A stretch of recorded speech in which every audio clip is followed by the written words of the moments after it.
Today I'm going to be learning about an interesting place in Norway, and that is Svalbard. From previous videos I've learned that this is one of the most northerly places in the world that's inhabited. I think it's an archipelago, so a group of islands. The only thing I really know about it is the seed vault. I've seen that for quite a long time now, just in the media and that sort of thing, like this quite unique and interesting place. But apart from the seed vault, I don't really know much about Svalbard. Tell me if you've ever been there, if you've got family there, would you ever consider living there? What would it be like? I've seen it on like the map of the world, and it couldn't really get much more northern, so interested to see. This is weird facts about Svalbard actually, so interested to see this. Tell me what you think, what you know about it. In this strange place, it's not allowed to give birth or to die. There are more polar bears than people. This is Svalbard! Okay, I mean the polar bear one I can kind of understand because there's a lot of interesting facts like that. In some countries there's more sheep than humans. I think that's New Zealand.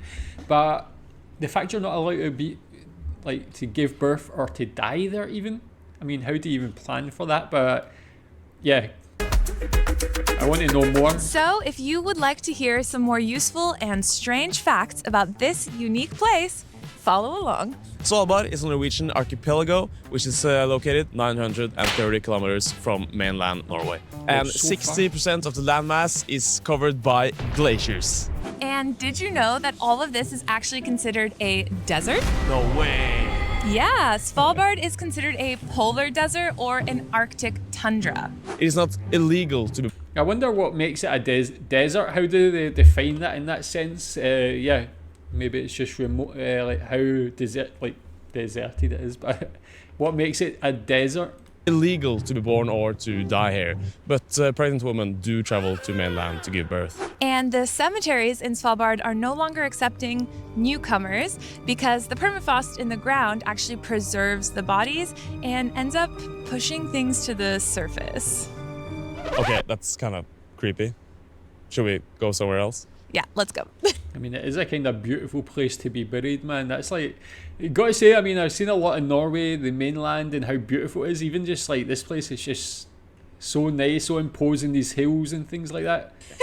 So Really nice. now we've made it to the town limits, and normally we wouldn't be able to go any farther past this sign. But luckily, we have a local tour guide with us today.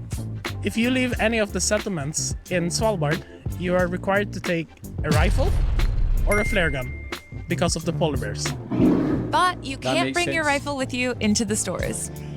Even though there's less than 3,000 residents of Svalbard, there's actually a great food culture here because it's so international. They only have one grocery shop here, but then again, it's freaking massive. That's what I'm going to say. It actually looks really nice, man. I live in Malaysia, and this looks nicer than most of the supermarkets here in Malaysia.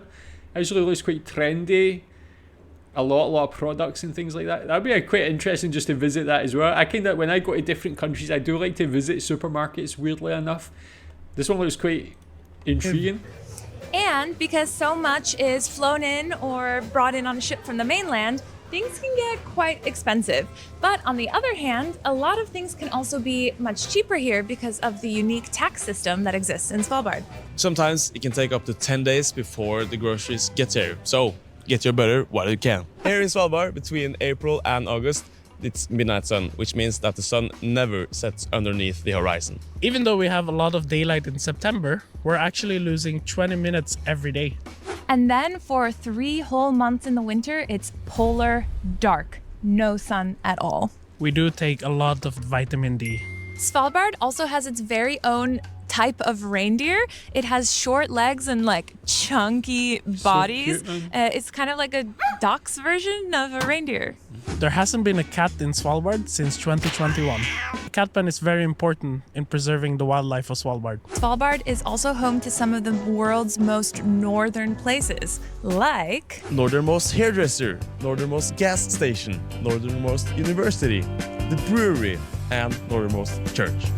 Well, you even got a university there. Like, that must be an interesting place to study. I guess maybe the courses are related to like nature, geography, different things like that, where you get access to like quite a unique place in that respect, man. So yeah, I wonder if you know anybody that's studied there, what would it be like? Svalbard is also home to what's known as the Doomsday Vault.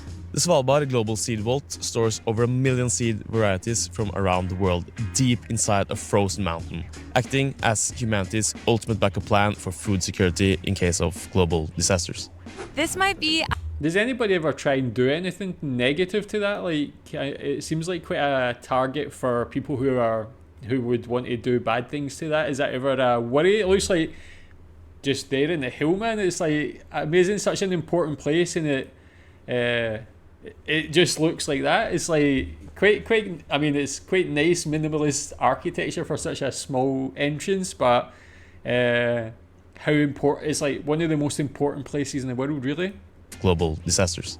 This might be either a terrible or excellent place to be when the zombie apocalypse happens. Well, going all out for the effects. Hey, Gabriella, did you know that there's no basements in Svalbard? That can't be true.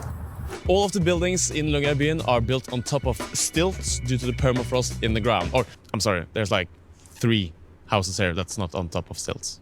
Everyone else is. I promise. In Svalbard, it's a tradition and common practice to actually take off your shoes when entering a business, a restaurant, a cafe, or anything, which dates back to the coal mining times when people didn't want to have to track coal into any places. We hope you have learned something new about this important and unique place by the North Pole.